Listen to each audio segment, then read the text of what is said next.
Olá, nós somos os irmãos Samanta e Conrado, da Paisagismo Comestível. Trabalhamos no Rio de Janeiro a maior parte do tempo, com hortas urbanas.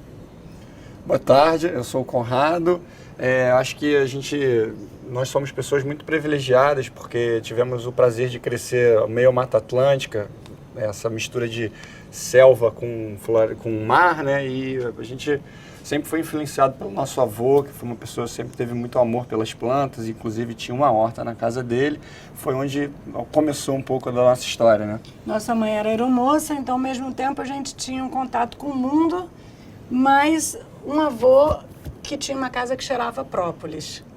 A gente escutava nosso avô nos anos 80 falando do suco verde, que ele chamava de detergente do sangue. E assim então começamos o nosso contato com mais um contato com as plantas, e hoje a gente trabalha tentando trazer essa ação que para a gente passa muito por um viés político, de lembrar e ajudar as pessoas a saberem que elas podem cultivar seu próprio alimento em casa. E esse é o nosso grande propósito, né? Mostrar que a gente pode mudar pelo menor. Pequenas ações, a gente acredita que pequenas ações têm sim muito poder e podem, assim como uma colônia que é formada de pequenas bactérias, nós estamos aqui para formar uma grande colônia de hortas caseiras, quem sabe. Então, vamos falar um pouco mais sobre isso. A vida urbana, estamos totalmente desconectados dessa possibilidade de cultivar o alimento, e com isso a gente fica à mercê, fica ligado a essa questão do alimento industrializado. A gente vive numa cidade com um clima, uma possibilidade de cultivo muito grande, onde não temos mudanças climáticas muito grandes, mas nem por isso a gente produz nosso alimento. A gente ainda precisa ir no supermercado ou na feira comprar qualquer coisa que seja. Então, a ideia de horta urbana é trazer, né, novamente essa interpretação para dentro da cidade, que acontece em várias cidades do mundo de maneiras diferentes, né? Conrado viu em Barcelona quando viajou. A gente tem algumas experiências ao redor do mundo, né? De ver como que funcionam essas hortas, e em Barcelona eu visitei uma que ela era especificamente para ajudar esse pessoal de uma clínica psiquiátrica nessa recuperação desses pacientes. Então, no momento livre deles, eles iam para a horta trabalhar com a terra, trabalhar com as plantas, tendo esse momento como um momento de terapia e recuperação. Em Nova York hoje, me parece, o número, não sei se é exato, mas são mais ou menos 900 hortas em Manhattan, urbanas. Temos também, vimos na Sardenha, um projeto muito bacana chamado Horto Comunitário, onde eles ofereceram um espaço de terra. Paris, muitos tetos verdes sendo colocados na cidade. Los Angeles tem um projeto incrível que uma pessoa que não tinha terra se cotizou com os moradores para que todos permitissem que ele plantasse em seus jardins e suas gramas, e com isso depois dividiu a produção. Japão, na Inglaterra, isso é feito socialmente com um programa muito antigo chamado Allotments, onde eles cedem, principalmente para as pessoas que não têm espaço em casa, eles cedem uma área urbana e cada um tem o seu canteiro. São atitudes que criam um bem-estar e uma possibilidade de integração social, onde você aprende a conversar com o seu vizinho, a trocar sementes, a trocar produtos, a entender que uma cidade ela só é sã quando todo mundo pode dividir um pouco daquilo que traz. E é com essa energia, com essa ideia que a gente procura fazer nosso trabalho. Claro. E eu acho importante também, as pessoas sempre se preocupam, né? Mas eu não vou conseguir produzir para dar conta da minha necessidade, né? Eu acho que o primeiro passo é você fazer o que você pode, que você coma um dia de uma rúcula, de uma salada, uma coisa, já é uma mudança. É, de uma certa forma, até uma revolução, um método, uma maneira de você fazer o seu barulho, né, digamos assim. E eu acho que esse é um dos valores reais dessa coisa. E voltando ao assunto que a Samantha falou, da grama, né? É um projeto muito interessante, porque a grama é uma coisa que você tem que molhar, você tem que cuidar, te dá um trabalho enorme.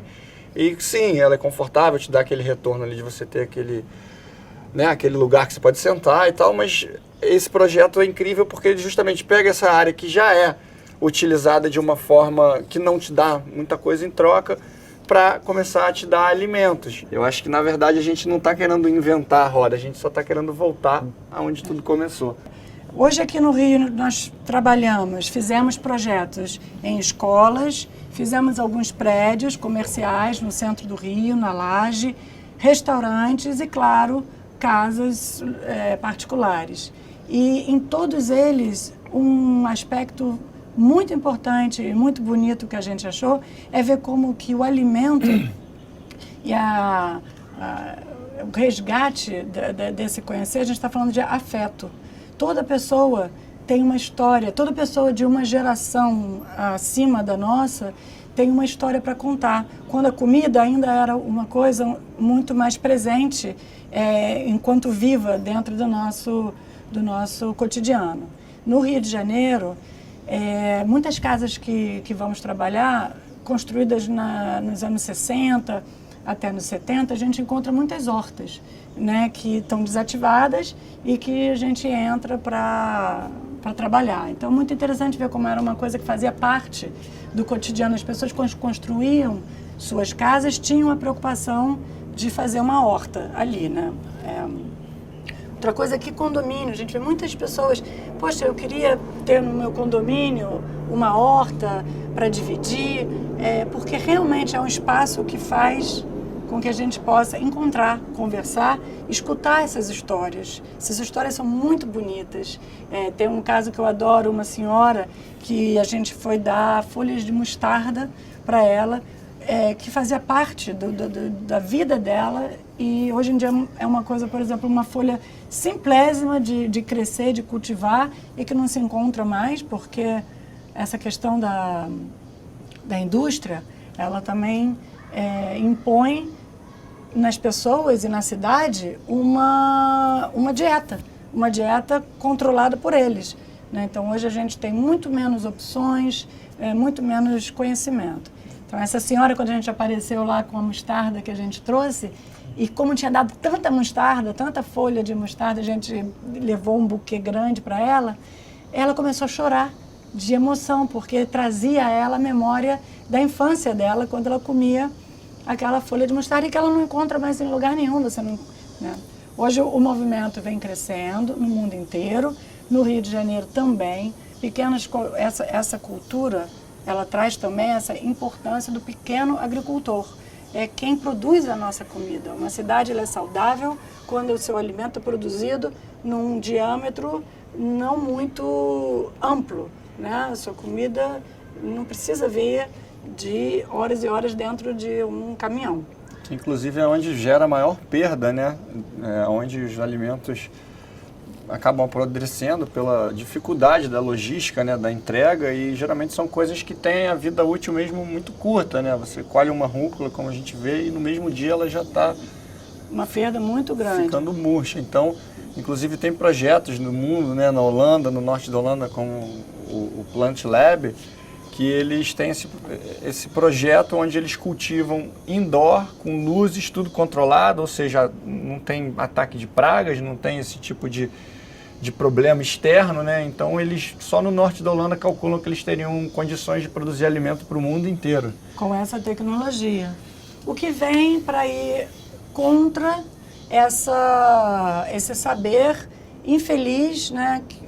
Do qual a gente acredita que essa cultura, essa monocultura, esse agronegócio vem para acabar com a fome do mundo, que infelizmente vemos que não se deu. A única coisa que essa visão de agricultura faz é acabar com o solo, acabar com a mata, e a maioria da soja produzida, por exemplo, é para alimentar o gado, né? Ela não é para alimentar o homem. Nós não somos não somos contra nada, não somos contra a carne, não estamos aqui para falar disso. A gente está aqui para falar do empoderamento das pessoas e principalmente nas cidades de cultivarem seu próprio alimento. Então, por exemplo, aqui em casa, eu tenho na minha varanda tomate. Esse tomate que na verdade é uma espécie de uma semente crioula.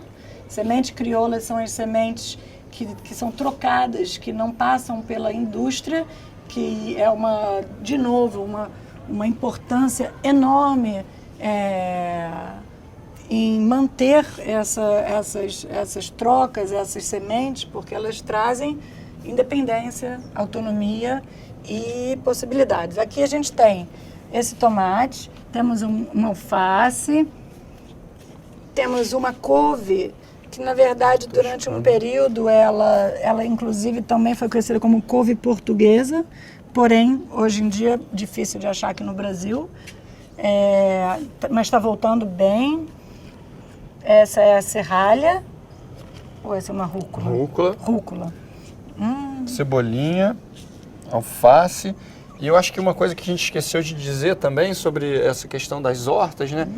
É o resgate dessas sementes, dessas culturas que no mercado não tem, porque não são tão comerciais.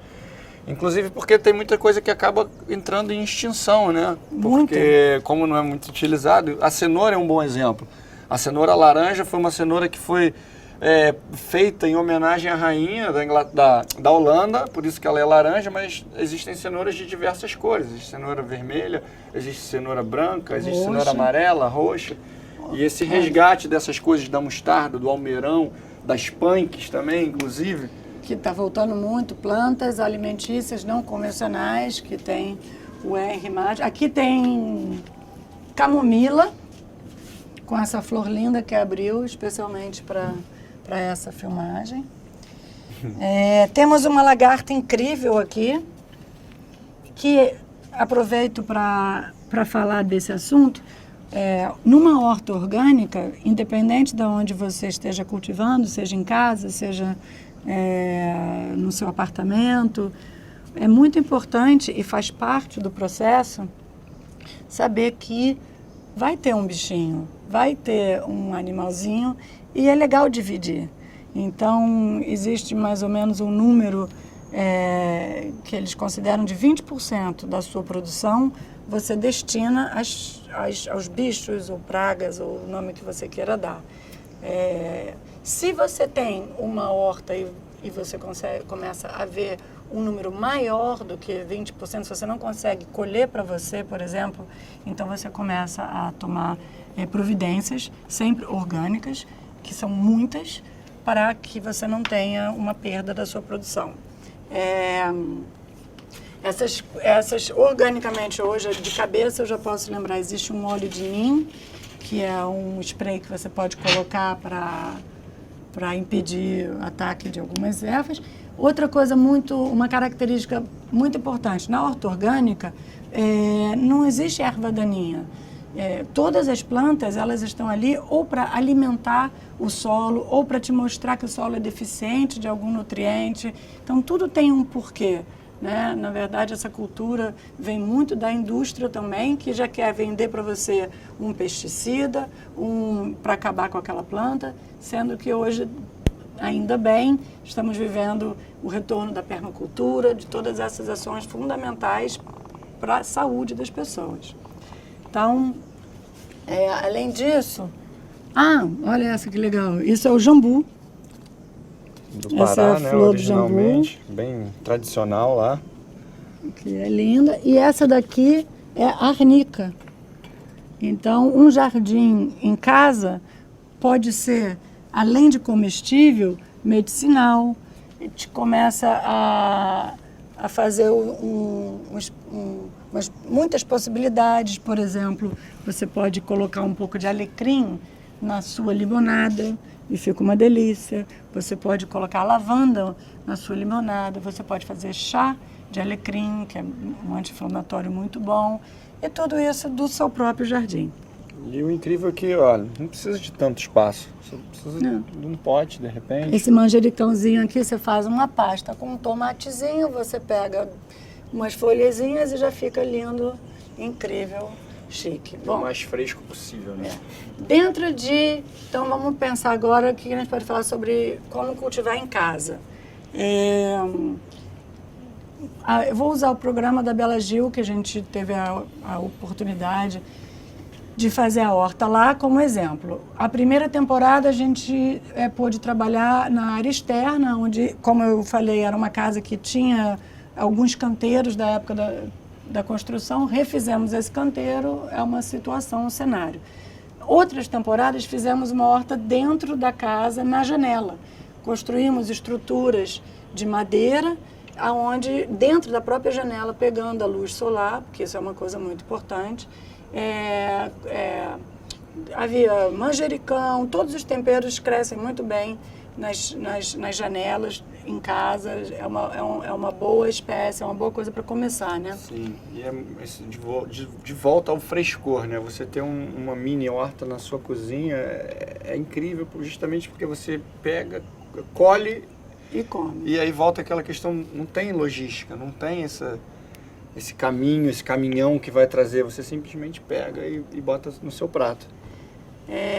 Foi por isso que a gente escolheu esse nome, paisagismo comestível, tentar trazer a noção de que todas as plantas que a gente acaba tendo, comprando, e todas com suas funções e valores, mas eu acho muito bom a gente poder ter em casa a possibilidade de todas as plantas que crescem você usar para comer, dá uma economia. E, muito importante, dar também às pessoas essa reconexão com esse processo que a gente vem esquecendo, principalmente as crianças. Então, é muito legal a gente poder ver crianças entenderem que existe uma semente, que existe o momento em que ela brota, que existe o crescimento e da onde vem a comida dela. Porque num passeio que a gente fez com uma escola, fizemos uma brincadeira, essa flor é de quê? Não se sabia nem que um tomate vem de uma flor, que uma berinjela vem de uma flor, o pepino vem de flor e tal. E as crianças ficam fascinadas, é muito bonito de ver quando elas reconectam com esse conhecimento, né? Como fazer uma horta em casa? Sol. Sol. 5 horas por dia, no mínimo? Não, a gente já teve hortas com 2, 3 horas de sol. Sim. Eu puxo mais, Conrado menos, por isso que é bom trabalhar em dupla. Na média, né? Mas eu diria que 2 a 3 horas de sol você já consegue plantar objetos, né? Você pode plantar, você pode começar com microsaladas. Microsaladas é quando você pega a semente e você coloca numa terra e mais ou menos, vamos para a rúcula, em mais ou menos 7 dias você tem ela pequenininha e você já pode comer quando tem as 2 primeiras folhinhas. Você já pode pegar uma tesourinha, cortar aquilo e colocar em cima de uma pasta, em cima de o que quer que seja que você come. Ele é potencializado no sabor e nos nutrientes. Uma coisa que você pode fazer em qualquer lugar, em casca de ovo, em xícara, em qualquer lugar que você quiser. Nós não gostamos muito da questão da garrafa PET ou do plástico, porque existe um componente químico chamado BPA que solta a partir de 40 graus. É um componente tóxico, então a gente evita no Rio de Janeiro, onde muitas vezes passamos dos 40 graus. Portanto, mas a gente usa, às vezes, até uma lata, se precisar. Caixote de feira, se você der uma forrada com um bindim, que é como se fosse um feltro, talvez bota um plástico embaixo. Exatamente, caixote de feira. Aqui eu tenho um exemplo, olha. Esse caixote a gente pegou, forramos. Você pode botar um plástico por baixo dele para impedir que muita água escorra e você coloca um bindim e a terra dentro para cultivar. Existem muitas produções feitas dessa maneira e você pode ter resultados muito bacanas. Aqui você poderia, por exemplo, plantar alface, rúcula, você pode ter um pé de tomate, você pode berinjela, tudo, até cenoura. Essa é uma profundidade onde você pode ter beterraba. Então, aqui seria, por exemplo, uma boa opção para você ter em casa, fácil. Se você for usar o caixote como aquele, de novo, protegendo com o bindim, evita um pouco essa questão da contaminação pelo BPA. Também é uma coisa que você pode ter bastante facilmente para cultivar dentro da sua casa. Se você tiver a oportunidade de pegar madeira e construir, nós fizemos como é que chama isso? Um canteiro, um cachepô. Fizemos aquele ali também, que eu gosto, porque eu gosto dessa altura, para você poder manusear, você trabalhar, ele é uma boa altura. E aí, depois disso, nós trabalhamos muito com uma equipe que faz um produto muito interessante da NuCity, que eles produzem nucity.com.br. Eles mandam, você compra e vem pelo correio, são canteiros que você monta. E eles também têm um que você instala na parede. É como se fosse aquele ali que tem pendurado, que ele é feito de feltro de uma outra empresa. Aquele saco, aquela bolsa pendurada, né? Que é bem parecido com outro produto, mas, enfim, não é o ideal, né? Porque é um espaço muito fechado, muito pequeno, que acaba esquentando. Dá para você produzir algumas coisas, mas não é... Eu acho que é legal a gente aproveitar a oportunidade e mostrar para as pessoas também que, além das verduras, das hortaliças, elas têm possibilidade de ter árvores frutíferas em vasos dentro de casa. Aqui a gente tem 2 pitangueiras, uma jabuticabeira, e tinha um limoeiro que a gente deu de presente, que está incrível. Ele está com várias flores e vários limõezinhos. Boa. Isso é uma outra coisa. Botou uma árvore num lugar, não deu fruto, experimenta outro lugar, troca ela. A árvore, as plantas têm essa energia e a gente precisa entender, elas mostram pra gente que, apesar, uma prática, aliás, 2 práticas meditativas do cultivo. Uma é de entender, nós não temos o controle sobre tudo, portanto, você pode, no seu projeto arquitetônico, achar que ali é a melhor parte do mundo para sua árvore e, de repente, não ser. Então, esteja atento, possibilidades existem e a planta mostra para você o resultado bem rápido. Esse limoeiro nós tiramos, tivemos que trocar de lugar e de uma semana para outra ele floriu inteiro. Foi muito bonito de ver. Engraçado, as plantas gostam de estresse às vezes, né? Às vezes, te respondem. Outra coisa é o momento meditativo do cuidar da horta. Então, voltando aí, o que precisa fazer para ter uma horta? Você precisa de um lugar para colocar, você precisa encontrar um solo bom. Muitas vezes a gente não sabe, que se você mora numa casa, nós sempre construímos hortas acima do solo para que a gente tenha controle da qualidade do mesmo. Então, o solo, às vezes, ele pode estar contaminado, a gente não sabe o que tinha ali antes. Às vezes, tem muito material de obra que é largado e que tem tinta. Então, eu sempre prefiro, se possível, arruma uma terra boa. Existem alguns substratos orgânicos, não muitos, mas tem. A marca Biomix produz um que a gente gosta muito. E também, localmente, você encontra pessoas que fazem compostagem.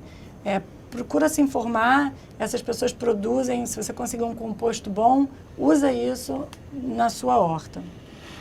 Montou, colocou o solo, colocou o bindim, bota uma argilazinha ou uma brita, alguma coisa para que você não tenha um solo compactado e você tenha um espaço de drenagem. Coloca a sua terra boa dentro e planta.